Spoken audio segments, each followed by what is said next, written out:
Hindi po ito kinilala ni Marcos at ng kanyang mga tauhan. At ang malala pa, yung mga pinartidahan sa mga ninakaw na kayamanan nila mula doon sa diskarte sa pondo ng gobyerno na kanilang kinukurakot at dinodorobo, ginamit pa para sa katarantaduhan at iligal na mga gawain, including itong bogus, questionable, and highly anomalous. No, hindi kapanipaniwala. Inilahad din po kahapon na hindi sa propaganda, kundi dapat sa ebidensya na kabatay ang anumang paglilitis na nasa ilalim ng batas. Pero bago pa man yan, ay iginigiit na po ni Pangulong Duterte na simulat sa poll, wala pong jurisdiction ang ICC laban sa kanya o sino mang mga Pilipino, sapagkat ito po ay wala ng treaty authority. Wala na po itong kapangyarihan na igiit pa ang tratado o masasakupan pa ng ICC ang Pilipinas, sapagkat yan po noong March 2019, bogus na po ang ICC. Hindi na po tayo napapailalim pa sa Rome Statute o ICC bilang bahagi ng international treaty. Kaya tama ang posisyon na iginiit ni Pangulong Duterte na dapat hindi po siya magiging bahagi ng anumang proseso na walang jurisdiction at otoridad, walang kapangyarihan laban sa kanya. Sapagkat from the very start, illegal po ang pagkuha sa kanya, illegal po ang pagpapadukot sa kanya, at yan po ay equivalent to kidnapping. Subalit, ipinagpatuloy pa rin na gawin ito sapagkat propaganda po ang habol dito. Pag sinabi pong propaganda, hindi kailangang may ebidensya sila. Pag sinabi pong propaganda, hindi kailangan po makapagpakita ng sapat na mga batayan para manatili na matatag ang legal na basihan kung bakit ikinulong at illegal na ipinagpapatuloy pa rin ang proseso laban kay Pangulong Duterte, because the purpose of propaganda is to create yung demolition attack. Oras na ito ay bibigyan po natin ng maliwanag na koneksyon kung paano po nag-operate ang sindikato ni Marcos at ng ICC upang magkaroon ng sistematiko na operations sa pagpapadukot kay Pangulong Duterte, at pati na rin po ang malubhang pagtataksil na ginawa ni Marcos sa ating soberenya, kung saan ngayon po effectively si Pangulong Duterte ay nakakulong ng illegal doon sa ICC detention facility sa The Hague, Netherlands. Okay.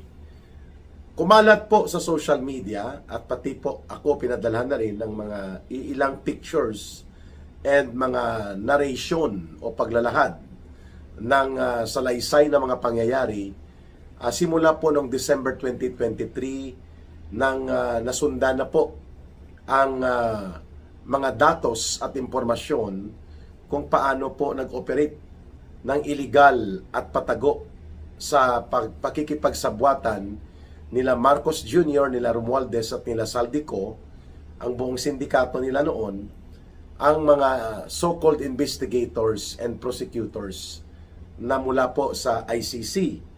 At ito ay inilihim nila Marcos sa taong bayan. So, kumakalat po yung pictures ng mga meetings, pinapatawag po through kay Saldico, through kay Martin Romualdez na connection, at pati na rin po sa mga CPP, NPA, NDF urban operatives, ang so-called victims ng nagrereklamo di umano sa war against drugs ni Pangulong Duterte para magkaroon ng case build-up.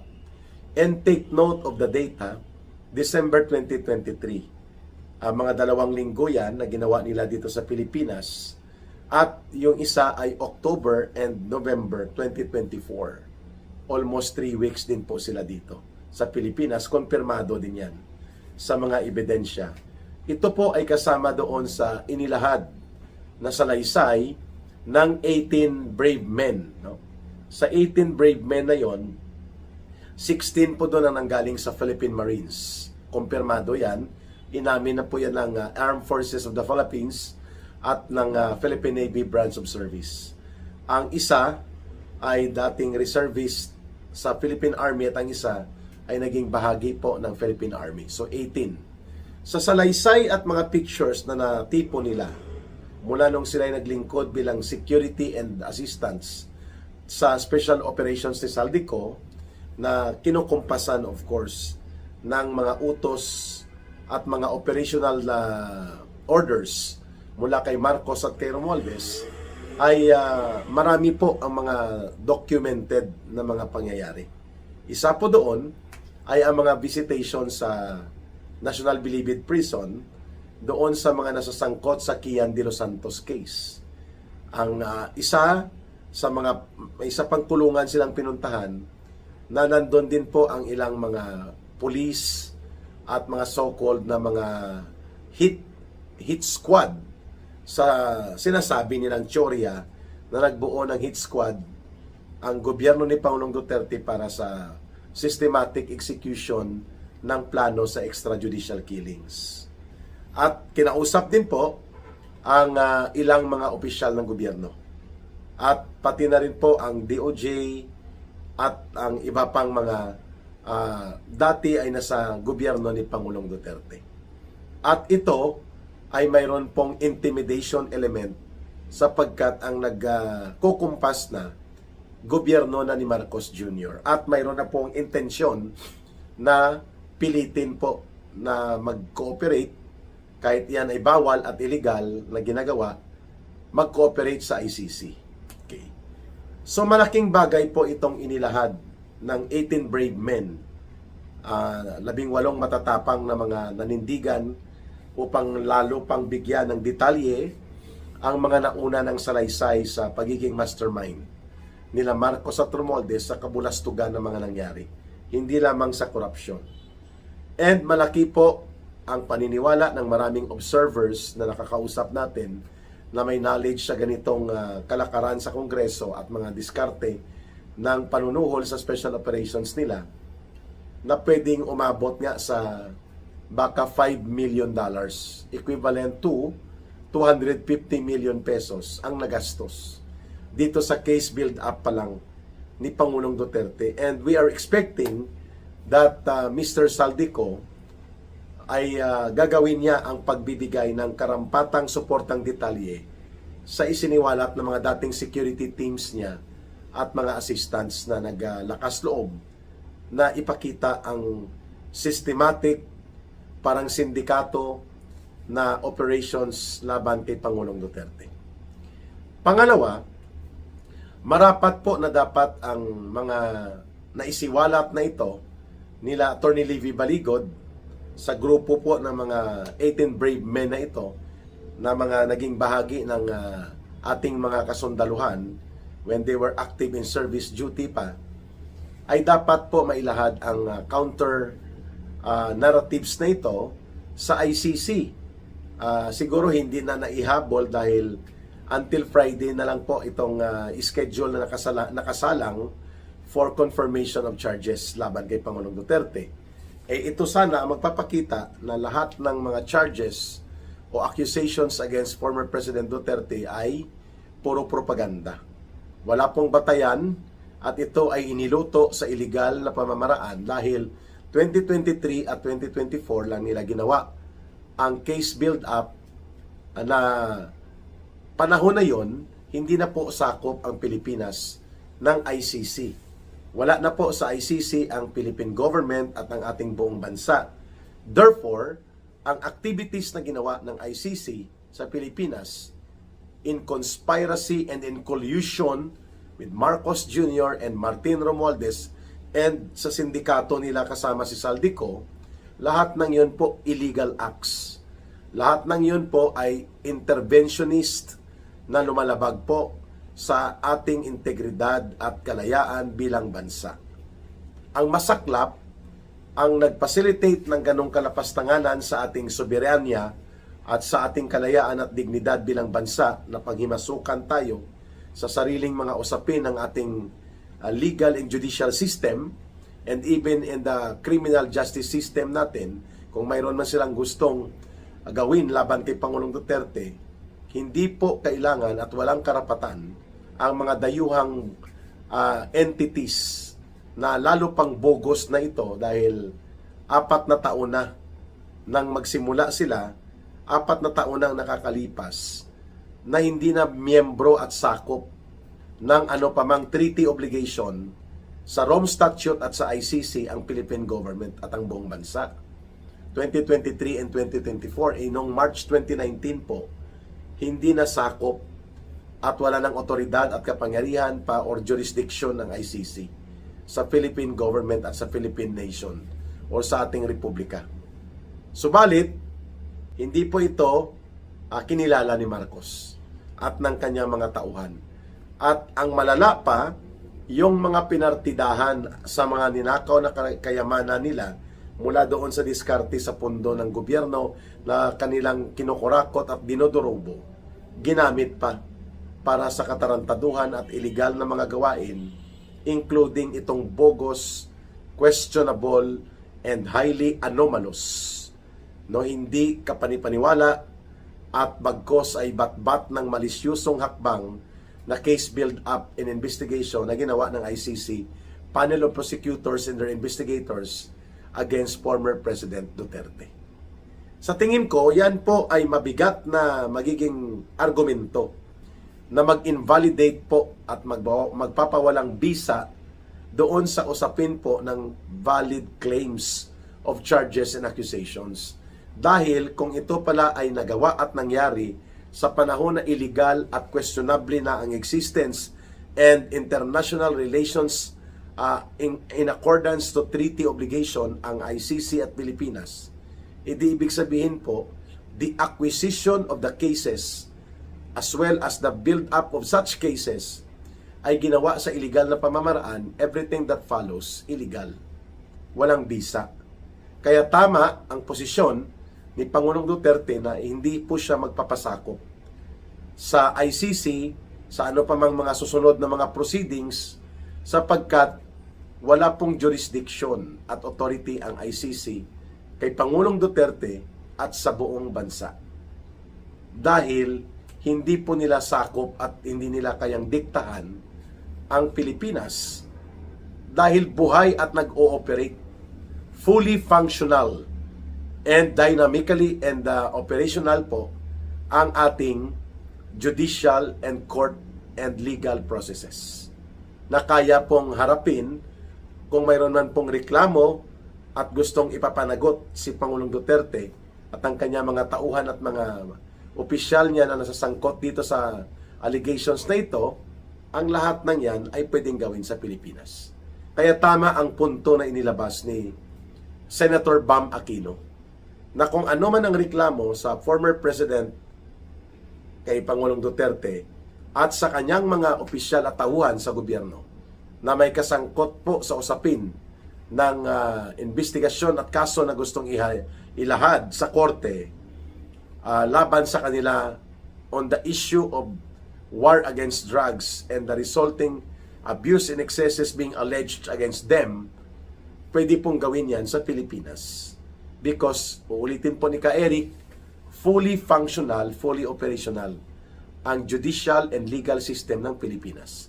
Pero po itong mga baluktot ang pananaw na mga kagrupo at kaalyado ni Bam Aquino, ni Senator Bam Aquino, kagaya po ng grupo nila Risa Hontiveros sa Akbayan, which is a hilaw na komunistang grupo, nila Boy Lamas, si Boy Tartar, at sila Dilima, at pati po itong si Trillanes, at ang kanilang mga kabarkada, kinukuyog nila si Senator Bam Aquino, na mukhang kumakampi kay Pangulong Duterte, o nagpapasipsip sa mga Duterte at mga supporters nila. No!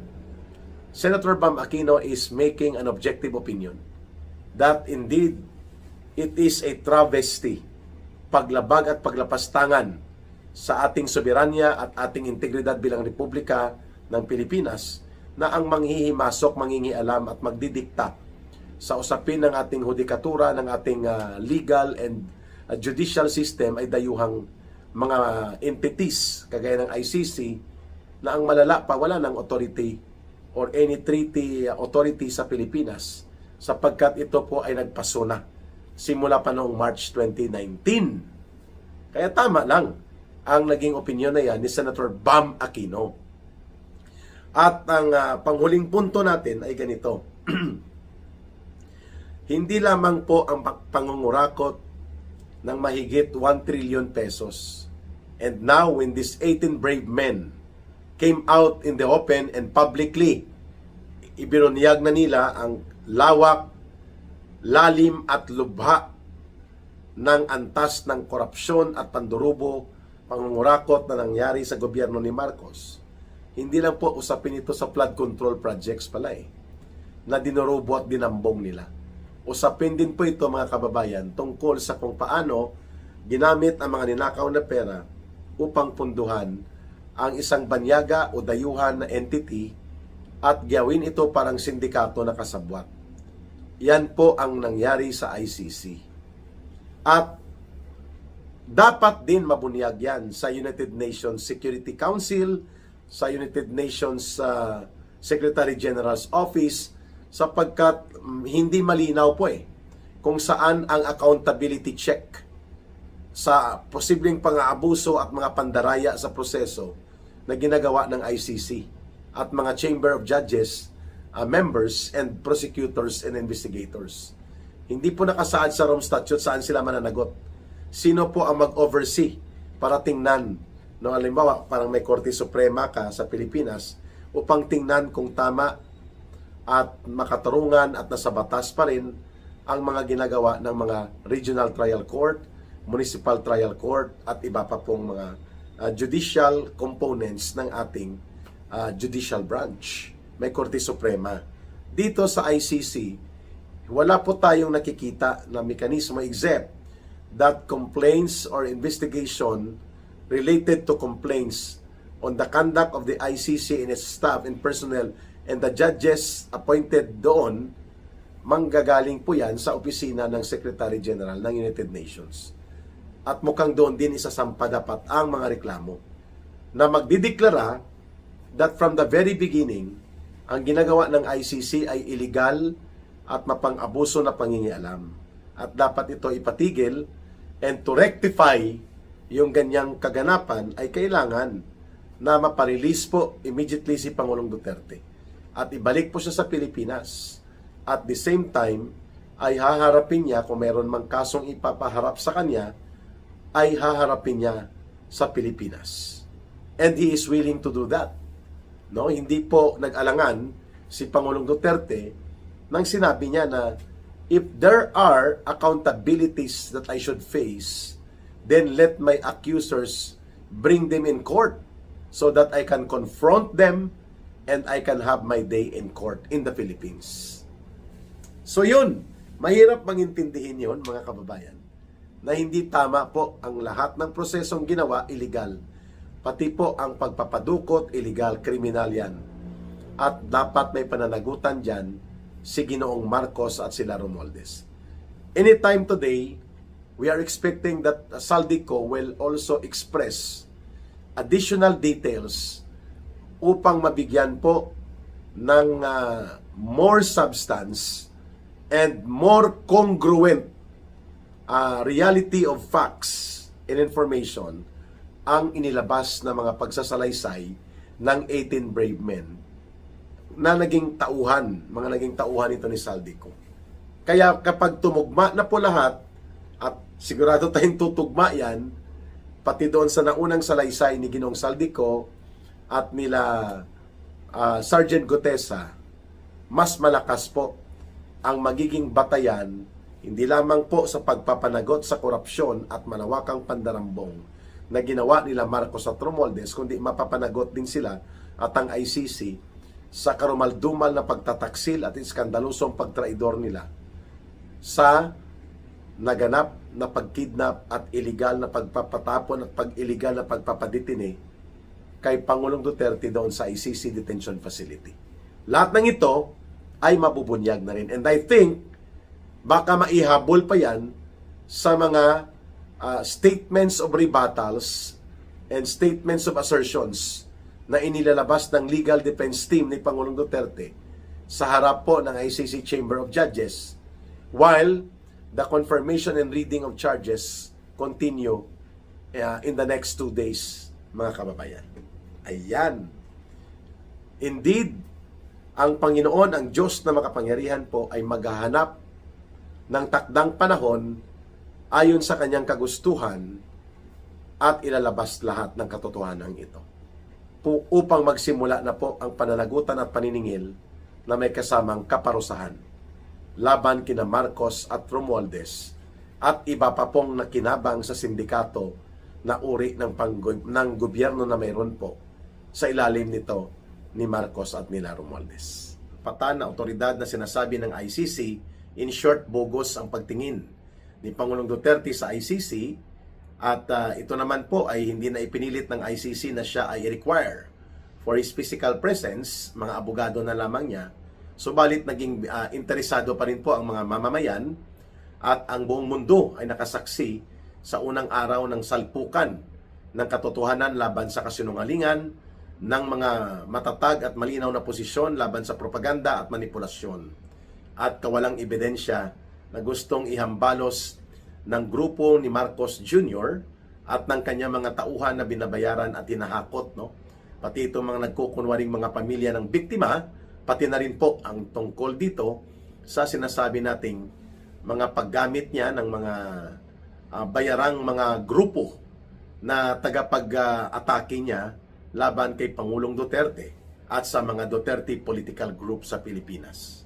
We're talking about the role of CPP, NPA, NDF, ang kanilang network of alliances, pati international network support groups na nandun din po sa Netherlands, sa Europe, at pati na po ang kanilang mga party list groups na ginagamit nila for government infiltration operations at sa kanilang mga indirect at mga tactical alliances kay Marcos at kina Romualdez. At ganoon din po ang mga politiko na kasabwat sa yellow and pink zombies nila De Lima, Hontiveros and nila Trillanes. Very interesting po ang ating pagtingin dito na nagaganap sapagkat out of the so-called and alleged 30,000 victims na ipinag-utos daw na masakirin, patayin at gawan ng karahasan ayon sa utos di umano ni Pangulong Duterte, ay mayroon lamang silang 49 cases. At sa 49, 21 dyan, nung panahon po na si Pangulong Duterte ay mayor pa at hindi sakop ng kanyang pagiging presidente. So paano naging extrajudicial killing under the war against drugs ni Duterte yun? Hindi pa naman siya nakakupo na bilang presidente noon at naimbestigahan niya na wala namang ebidensya noon nagpapakita na ginawa niya bilang patakaran niya at or siya ang nag-utos na pumatay ng mga taong ito na ina-allege nila laban kay Pangulong Duterte. At pangalawa, wala din pong sapat na pagpapakita na ipinag-utos niya ang 14 cases ng pagpatay out of the 30,000. Nako, 14 lang ang kaya nilang sabihin na may complainants, may ebidensya daw sila. Sa totoo lang, habang nakikinig tayo doon o na obserbahan natin, propaganda war po ang nangyayari at hindi po ebidensya. At ito po ay naging political spectacle, isang circus politika na ginamit ng ICC bilang forum sapagkat ang ICC ay kasabwat nila Marcos at Romualdez para pangialaman ang mga pangloob na usapin ng ating bansa upang lumarga ang pangkabuang direksyon ng political demolition job or political demolition campaign laban kay Pangulong Duterte. So propaganda po ang nangyari doon sa part ng mga nag-aakusa kay Pangulong Duterte. May mga pasigaw-sigaw pa sa labas na alam mong hinakot mula dito sa Pilipinas, binayaran, trained ito na mga rara boys and girls na ang nagdala doon, mga komunistang terorista din na grupo ng CPP, NPA, NDF na nakalangoy sa international network nila dyan sa CPP, NPA, NDF na international office sa Netherlands at sa kanilang network of organizations dyan na ginagamit for terrorism financing and mga pagkuha ng suporta sa abroad, no? Yan din ang ginamit nila para saluin po itong mga rara boys and girls na hinakot sa gobyerno ni Marcos upang punduhan at magsilbi kunwari na may mga demand ng mga witnesses na gustong papanagutin di umano si Pangulong Duterte. Yon pala mga hinakot din sa network ng CPP, NPA, NDF at na mga hilaw na komunista na kasabwat nila, including ang yellow and pink zombies. Kaya hinakot nila papuntang Netherlands.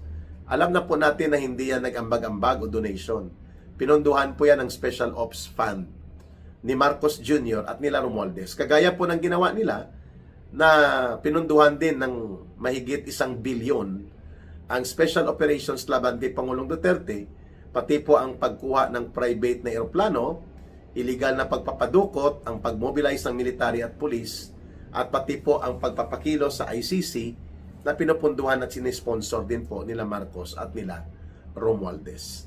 Abangan po natin at lahat ng ito ay ibubulgarya ni Saldico na ang lahat ng mga pera at mga resources na ginamit upang isulong ang isang special operations of demolition laban kay Pangulong Duterte sa media, sa Congress, and even sa paggamit ng police at military, and ang pagpundo at paggamit sa ICC na parang sindikato na uri ng organisasyon rather than acting as an objective and fair and with integrity na uri ng international tribunal. Hindi po ganun ang ICC.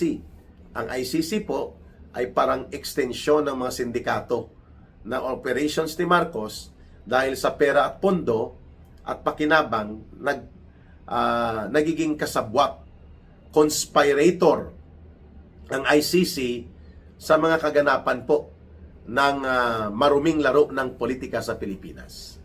Kaya ko po sinasabi na ang ICC ay naging plataforma ng propaganda and political demolition job laban kay Pangulong Duterte na ang may pakana at ang main beneficiary o nakikinabang, gobyerno ni Marcos.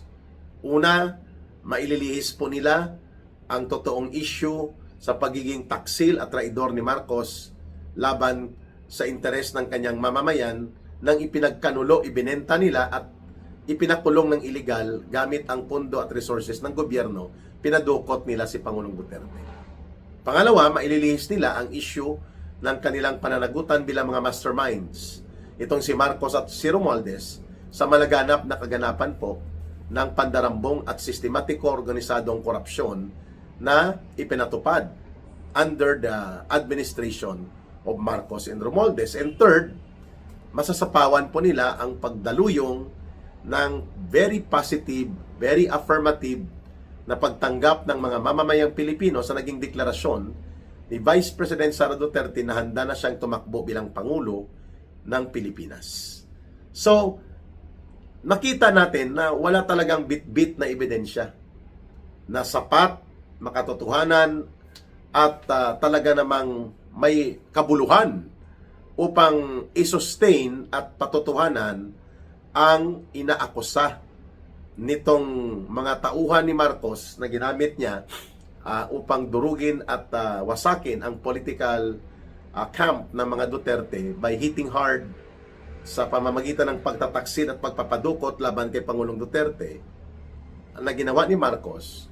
Itong mga attack dogs niya, wala talagang proof enough to substantiate kahit man ang pagpapakita na may totoong batayan na ipinag-utos ni Pangulong Duterte na gumawa ng crimes against humanity dahil sa sinasabi nilang 30,000 ang pinatay at pinag-utos na patayin sa ilalim ng War Against Drugs na programa ni Pangulong Duterte. Naku, 49 lang ang kanilang kaso na naisampa doon o mga cases na gusto nilang ipalitis sa ICC, kunwari, at out of 49, ang 21 noong mayor pa si Pangulong Duterte at ang 14 po, mga kababayan, ay noong siya ay nasa Pangulo na ng bansa. So saan ang 30,000? It was all about propaganda. Simulat sa poll pa po, ulitin ko, ang nagpalagana po ng kalukuhan na mga figures ng numero na 30,000 ang pinatay at namatay sa ilalim ng War Against Drugs ni Pangulong Duterte ay ang pumalaot na sa kaluluwa ng impyerno na si Joe Masison, na siya pong tagapangulo at pinuno ng CPP, NPA, NDF na teroristang komunistang grupo. Pinaniwalaan yan at kinagat ng media at pinalaganap yan tudo-tudo ng kanyang mga alipores at tagapagsunod. Ang kanyang mga disipulo sa CPP, NPA, NDF na teroristang grupo, ginamit din nila ang media connections. Ginamit nila ang connection sa yellow and pink zombies na mga oportunistang politiko at lalo pang lumakas ang propaganda attacks nila nang nakipagsabwatan na si Marcos sa kanila at sila Romualdez upang lubusan ng durugin ang pagkakaroon nila ng pagpapalumpo o paralysis against the Duterte political camp. So kahapon, sa unang araw po ng pagkakaroon nitong reading of charges and confirmation of charges bilang bahagi po ng pagbubuo ng pre-trial proceedings sa ICC, inilahad din po kahapon na hindi sa propaganda, kundi dapat sa ebidensya na kabatay ang anumang paglilitis na nasa ilalim ng batas. Pero bago pa man yan, ay iginigiit na po ni Pangulong Duterte na simulat sa poll, wala pong jurisdiction ang ICC laban sa kanya o sino mang mga Pilipino, sapagkat ito po ay wala ng treaty authority, wala na po itong kapangyarihan na igiit pa ang tratado o masasakupan pa ng ICC ang Pilipinas, sapagkat yan po noong March 2019, bogus na po ang ICC. Hindi na po tayo napapailalim pa sa Rome Statute o ICC bilang bahagi ng international treaty. Kaya tama ang posisyon na iginiit ni Pangulong Duterte na dapat hindi po siya magiging bahagi ng anumang proseso na walang jurisdiction at otoridad, walang kapangyarihan laban sa kanya. Sapagkat from the very start, illegal po ang pagkuha sa kanya, illegal po ang pagpapadukot sa kanya, at yan po ay equivalent to kidnapping. Subalit, ipinagpatuloy pa rin na gawin ito sapagkat propaganda po ang habol dito. Pag sinabi pong propaganda, hindi kailangang may ebidensya sila. Pag sinabi pong propaganda, hindi kailangan po makapagpakita ng sapat na mga batayan para manatili na matatag ang legal na basihan kung bakit ikinulong at illegal na ipinagpapatuloy pa rin ang proseso laban kay Pangulong Duterte, because the purpose of propaganda is to create yung demolition attack para ang persepsyon at paniniwala ng publiko ng mga mamamayan ay ma-influence mo. Kaya ito ay isang influence operations sa loob mismo ng ICC. And the ICC has reduced itself na maging isang instrumento para maging plataforma ang kanyang forum and proceedings ng propaganda attack and political demolition job laban kay Pangulong Duterte. Who benefits? Sino po ang nagbibenepisyo dito? Ang higit na nagbibenepisyo dito ay ang gobyerno ni Marcos at Romualdez, sapagkat naililihis po nila ang issue at natatabunan nila ang kanilang kriminal na pananagutan sa sumasabog na iskandalo nila sa organisado at malawakang pandarambong at pangungurakot. Trillions of pesos na nawala dahil po sa pagnanakaw at pandurobo at pangungulimbat na pinamunuan nila Marcos at nila Romualdez. So dahil sa propaganda platform at the international level na nagagamit nilang ICC, nagkakaroon ng temporary na distraction sa taong bayan at makikinig at titingnan muna nila ito ang nagaganap kay Pangulong Duterte. Kaya na malinaw na ang pagpunta dyan nila Atty. Butuyan, yung rara boys and girls na hinakot nila at pinunduhan nila Marcos at Romualdez, bahagi po yan ng props o gamit para lalo pang lumakas ang entablado ng propaganda nila at the international level. Pero nasagot din po ng contra-political statements kahapon doon sa naging unang araw ng pagpapahayag ng legal defense team ni Pangulong Rodrigo Duterte. At yon ay naipakita na paano maging crimes against humanity ito, a simple review lang sa korte sa Pilipinas at pagpapakita kung mayroon mang excesses na nangyari during police operations na sinasabi, ay hindi po yon qualifying grounds para ipagpapatuloy pa ang paglilitis kay Pangulong Duterte at illegal na pagpapakulong sa kanya, sapagkat yan po ay pwedeng gampanan na mga korte sa Pilipinas kung mayroon silang irereklamo laban sa naturang programa na tinatawag na war against drugs. Hindi po kailangan na gamitin ang propaganda at the world stage using the platform and forum of the ICC. Kung katarungan at totoong hustisya ang hanap nito mga nagpapakilala mga biktima sila, ang kanilang pamilya doon sa war against drugs ni Pangulong Rodrigo Duterte. If that was true, na bukal at dalisay ang kanilang layunin, hindi dapat propaganda ang kanilang ipinakita. Kasi nga, there are no sufficient evidence para ipakita na gumamit ng state forces and karahasan and violence and order of killing si Pangulong Duterte kung sinasabi nilang 30,000 victims ng patay o pinatay ay 49 lang ang kanilang kayang dalhin doon sa korte. 24 noon nung mayor pa siya and 14 lang nung naging presidente na siya. So paano naging crimes against humanity yun, mga kababayan? Yan ay malinaw na pagpapatotoo na ang pagtataksil na ginawa kay Pangulong Duterte, ang pag-mobilize ng mahigit 1 bilyong pesos na pondo laban sa kanya galing sa pondo at mga resources ng gobyerno, paggamit ng military at police at iba pang mga kasangkapan para wasakin ang pagkatao ni Pangulong Duterte, it was never about the issue of so-called search for justice sa mga sinasabi na naging biktima o tinamaan ng war against drugs. After all, hindi po yun ang concern, hindi po walang pakialam si Marcos at ang kanyang gobyerno, sila Romualdez, sila Remulla, sa mga ganyang usapin. Sapagkat ang kanilang purpose ay hindi hustisya. Ang purpose nila ay kapangyarihan na hindi sila mayayanig sa patuloy na presensya ng isang Rodrigo Duterte na patuloy na lumalakas at niyayakap po ng mga mamamayang Pilipino ang uri ng kanyang pagkatao at pamumuno kahit na hindi na siya ang presidente pa ng Pilipinas. Kaya po, kahapon pa lang sa unang araw ng salpukan between those accusing former President Duterte at ang kanyang legal defense team, nakita na po na ang purpose talaga ay gumamit ng taktikang malawakang propaganda, gimmick pampolitika upang mapag-usapan at the international level itong kalagayang kinalalagyan ngayon ni Pangulong Rodrigo Duterte at hindi po nila papayagan na ma-miss out ang point na ipapahiya, dudurugin at i-demolish ang anumang political integrity and political influence na may natitira pa kay Pangulong Rodrigo Duterte at sa kanyang mga kapanalig. Pero nagkamali sila.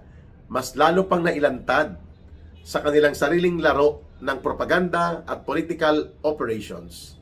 Mas lalong naipakita ang tamang posisyon na ang bogos at pakialamero at parang sindikato na ICC ay hindi para sa sinasabing hustisya at katarungan, kundi para maging kasabwat at instrumento ng pangingialam politikal sa loob ng usapin ng maruming laro ng politika sa Pilipinas na ang gumagamit ngayon sa ICC at itong mga so-called mga complainants at grupo nila mula sa hanay ng CPP, NPA, NDF, mula sa hanay ng mga hilaw na komunista, and even pati po mula sa grupo ng mga yellow and pink zombies. Lahat ng ito ay kumpas nila Marcos at Romualdez, including ang propaganda forum na ibinigay ng ICC. Ang masaklap lang, ang kalayaan, ang karapatan ni Pangulong Duterte bilang mamamayang Pilipino at ang kanyang pananaw na ang ating soberanya at ang ating dangal at integridad bilang malayang bansa ay pinagtaksilan ng bonggang-bongga ni Marcos Jr.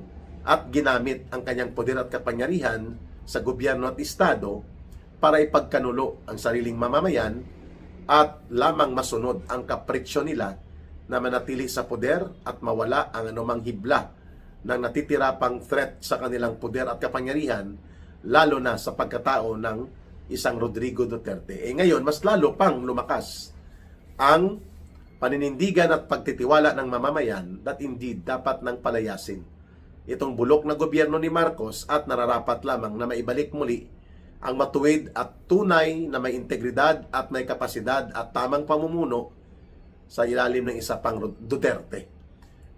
None other than the Vice President, Sara Duterte. In short, nagbumirang po ang propaganda in political operations at lalo pang nailugmok ang pagkataksil ni Marcos sa katotohanang nakikita hindi lamang ng mga mamamayang Pilipino, kundi ng buong mundo.